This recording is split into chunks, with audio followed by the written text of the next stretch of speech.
Hola amigos! В этом видео я расскажу про жуликов из Аргентины. Ну и самый главный вопрос, а насколько вообще опасно в Аргентине и как же здесь с криминалом? Давайте расскажу вам немного. Аргентина — это Латинская Америка, но не Бразилия, где вас могут встретить с мачете или автоматом в фавелах. Здесь все гораздо спокойнее. Да, кражи есть, но насилия практически нет. Серьезные преступления здесь вообще редкость. Для сравнения, уровень убийств в Аргентине в 3 раза ниже, чем в России. Задумайтесь, а после войны, я думаю, что уровень убийств в России еще выше. Переезжайте в Аргентину и думаете, что самое страшное здесь это инфляция? Нет, самое страшное это местные жулики. Они такие креативные, что могли бы работать в Голливуде. Главное, что они не пытаются вас ограбить с ножом. Они делают это так элегантно, что вы сами отдаете им деньги. И это риэлторы. Нет, шутка. Следующее видео будет про риэлторов. Чтобы этого не случилось, расскажу про самые популярные схемы мошенничества, а в конце видео дам советы, как можно защититься от этого и не попасться на уловки жуликов. Первая схема называется «Птичка какнула». Например, вы идете по улице, наслаждаетесь солнцем. Вдруг чувствуете, что на вас что-то капнуло.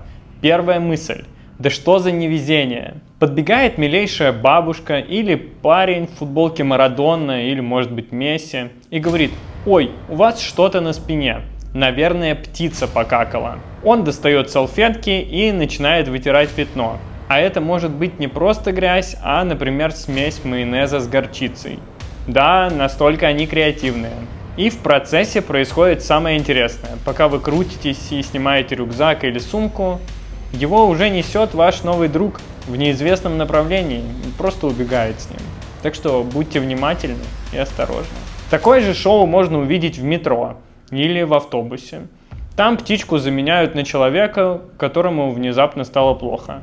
Пока вокруг все беспокоятся и отступают назад, карманники тихо делают свою работу и забирают все, что плохо лежит. Вторая схема обмана называется «неправильно дал». Она распространена не только в Аргентине, но в Аргентине такое с вами может случиться. Вы приезжаете сюда, садитесь в такси и в конце поездки даете деньги таксисту. Например, 2 купюры по $20. Он берет их, делает паузу и потом говорит: «Ой, извините, вы ошиблись. Тут одна двадцатка, а вторая $1. Вы уставшие после перелета, еще не привыкли к местным деньгам, ну или к долларам. Да и спорить вам не хочется, поэтому вы спокойно отдаете еще одну двадцатку. Вот так вот незаметно у вас воруют $19. Похожая схема работает и в магазинах. Вы даете, например, 2000 песо, а кассир через секунду возвращает вам 500, мол, вы ошиблись. Но не советую ходить вам в маленькие магазины непроверенные, ходите лучше в сетевые. Чтобы не попасться, всегда запоминайте, какие купюры даете, и пересчитывайте сдачу, не отходя от кассы. Потому что если отошел, уже вопросов задавать нельзя. И третья схема – это фальшивые деньги. И этот трюк – золотая классика. В любой туристической стране вы его встретите. Вы расплачиваетесь в ресторане или такси, даете крупную купюру, официант или таксист ее принимает, но потом делает обеспокоенное лицо и говорит: «Извините, но эта купюра фальшивая. Можете ли вы дать другую?» На самом деле он уже подменил ваши настоящие деньги на подделку. Чтобы не попасться, заранее запоминайте, как выглядят местные купюры, изучите все номиналы. В Аргентине регулярно меняют дизайн банкнот, так что даже местные иногда путаются.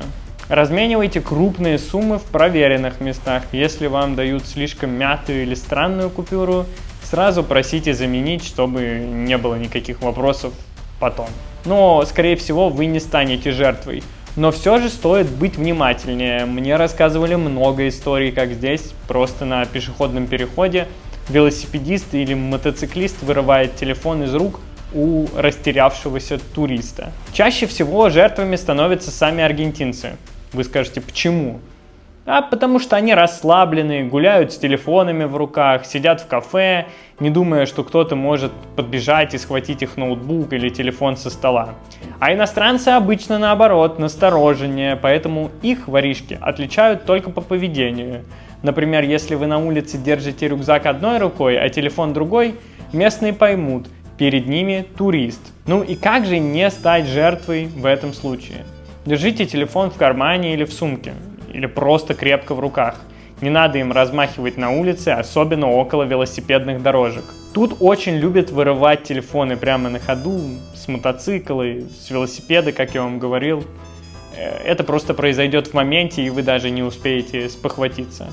Ну и поставьте, конечно, iCloud на телефон и отслеживание гаджета, так воришке будет гораздо тяжелее продать его на вторичном рынке. А может быть, вы даже успеете нагнать его и дать пизды. Поэтому будьте осторожнее.